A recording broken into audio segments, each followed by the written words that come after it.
प्राणंदे हरि हरि बलवान हरि हरि बल वाज अविंदाय दर्शे भाई प्रिय केशव से केशव पद दे सप्तपत्रे नमो नमः শ্রবণ কীর্তন স্মরণ বন্দন অর্চনাদি জীব সেবারূপ মুক্তিযোগী শশীনন্দ বস্তুকে সেবারূপে পাওয়ার একমাত্র উপায়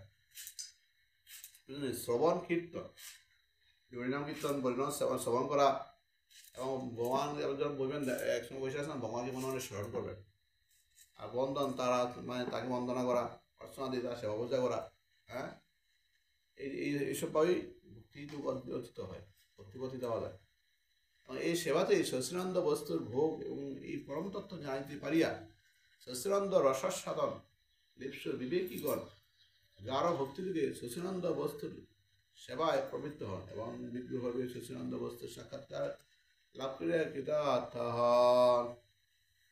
যোগ গানাদি সাধনে যাহারা শশীনন্দ বস্তুতে লয়প্রাপ্ত হইয়া যান তাহাদের অনুভবের কিছুই থাকে না, কিন্তু গাঢ় ভক্তি যুগে শশীনন্দ বিগ্রহের দর্শন পাইলে মনে হয় এবং বলিতে ইচ্ছা হয় যা নিবৃত্তি তিস্তনু ভীতাং তব পাদপদ্ম ধনাদ ভবজ্জন কথা শ্রবণ ভাষাৎ সা ব্রহ্মাণি তপাহি মন্নাপি নাথ মাভু কিংবা সন্ত কাদি ললিতাং পততাং বিমানাং।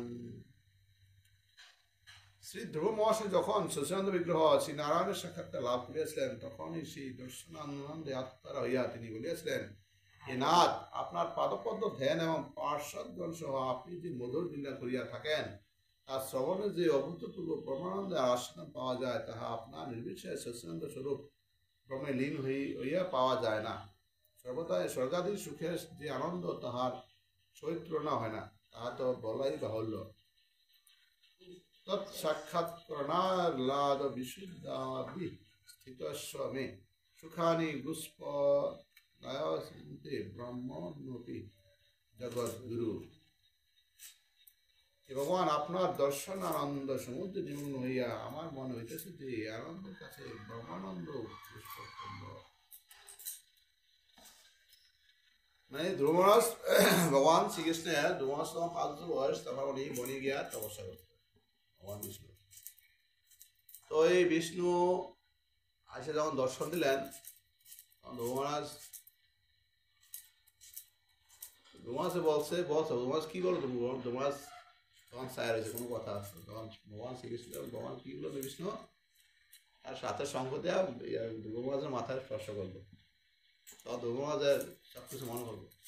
তখন সে বিষ্ণু এই যে ধ্যান এই কথা বলতে শুরু করে যে আপনাকে দর্শন করে যে আনন্দ লাভ করা যায় অন্য কোনো কোথাও এত আনন্দ লাভ করা যায় না।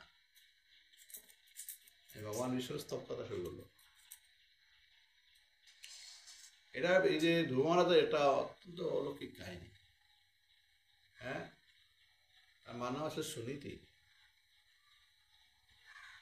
আর একদিন তার পিতা 2 বিয়ে করছে, তো তার মা ছিল বড় আর তার ছোট মা আসলো। ছোট মায়ের ঘরে আরেক ভাই আসলো, সেই বাইরে বাপে কোনো বৈশা আসলে আসেন তো ধ্রুব মাছ গেছে পুরো উঠতে, তখন তার মায়ে বাধা দিছে, বুঝলেন। পিতা তো চাই তার তার সন্তান আমার 16 জনে মানা হচ্ছে। আমার মাদারি মা আমাকে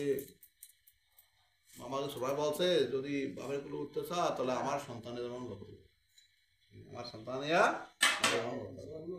আমার বউরে তোমাকে এই কথা বলছে। আমার মার কাছে মা বলে তুই এক কাজ কর, তুই বলে যা তোর এখানে তোর নারায়ণ আসছেন নারায়ণ হচ্ছে আরাধনা কর, আমি তোকে পর্দা খাবো।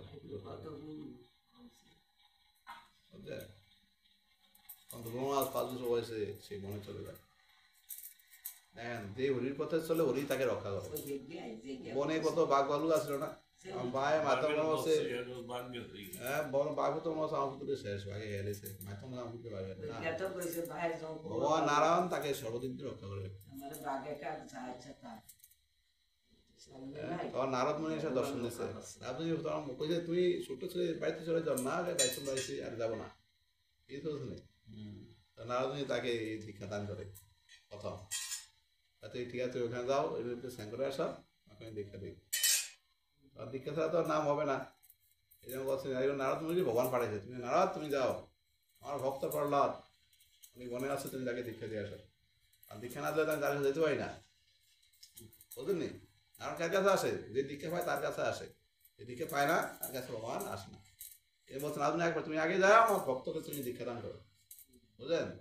নারদ মুনি এসে প্রহ্লাদ মহারাজ আগে দীক্ষা দান করছে, আমাকে তুমি এখানে বসে থাকবো। এগুলো মানে নারদ মুনির কাহিনী। তোমার দর্শনে যে আনন্দ সিন্ধু আস্বাদন ব্রহ্মানন্দ, তার আগে ব্রহ্মানন্দ এত আনন্দদায়ক নয়, তোমাকে দর্শনে যে আনন্দ লাভ করে।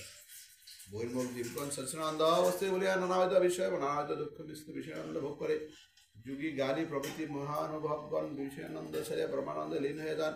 কিন্তু ভগবান ব্রহ্মানন্দে পরিতোষ লাভ করতে না পারিয়া সচ্চিদানন্দ বিগ্রহে সেবা নিহিত হারবংশী সেবানন্দ এবারে পরিপূর্ণ হয়ে যান। অতএব হে ভগবান, আপনি যারা আপনার সচিদানন্দ স্বরূপ আত্মস্বরূপ বিষয়া দেন, তারা সর্ব দুঃখ মুক্ত হন বটে, কিন্তু তারা আপনাকে ভোগ করতে পারে না।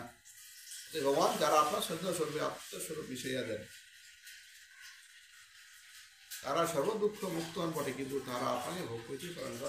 আপনাকে যারা আপনার সচিদানন্দ স্বরূপে তিনি আত্মকে নিজেকে বিলিয়ে দেন, তিনি তারা দুঃখ থেকে দূর করতে পারে, কিন্তু আপনাকে লাভ করতে পারে না। যারা আপনার সচিদানন্দ বিগ্রহের সেবাধিকার প্রাপ্ত হন, তাহারে আপনি ভোগ করতে পারেন। যারা আপনার সচিদানন্দ বিগ্রহের সেবাধিকার পায়, ভগবানের সেবা, কিন্তু ভগবানের সেবাও যা হতে বুঝলি, একবার আমার ভগবান ডাকলিও না, কিন্তু ভগবানের আশা অনুষ্ঠান করতে হবে। তারা সেইভাবে আপনাকে আচ্ছাদন করে কৃতার্থ হন। আপনার ভক্তগণের যথাযোগ্য প্রেমারূপ সেবা অনন্ত প্রকার, এবং সেই সেবা গ্রহণের জন্য আপনার শ্রীবিগ্রহ অনন্ত।